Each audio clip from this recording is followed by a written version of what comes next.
ఆదాని వ్యవహారంపై సీఎం రేవంత్ రాజ్భవన్ ముందు ధర్నా చేయడంపై మండిపడ్డారు.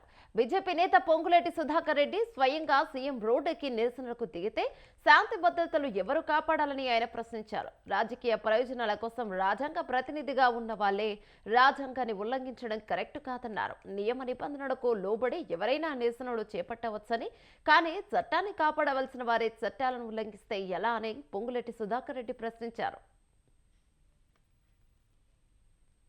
ఎదుట రాష్ట్ర ముఖ్యమంత్రి రేవంత్ రెడ్డి గారు మరి మొత్తం మంత్రులు పెద్ద ఎత్తున వందలాది మంది కార్యకర్తలతో ఆదాని గారి ఇష్యూ, అదేవిధంగా నరేంద్ర మోడీ గారికి వ్యతిరేకంగా వాళ్ళు చేసినటువంటి ధర్నా, ఒక రాష్ట్ర ముఖ్యమంత్రి శాంతి భద్రతలను కాపాడాల్సినటువంటి వ్యక్తి నిబంధనలను ఉల్లంఘించి రాజ్యాంగ ప్రతినిధి అయినటువంటి గవర్నర్ గారి నివాసం దగ్గర అంత ఓపెన్గా వెళ్ళి రోడ్డుపైన బైఠాయించడం, మరి ఇలాంటి కార్యక్రమాలు కేవలం రాజకీయ దురుద్దేశంతో చేసే చర్యలు సమంజసనీయం కాదు, రాజ్యాంగ ఉల్లంఘన ఇది.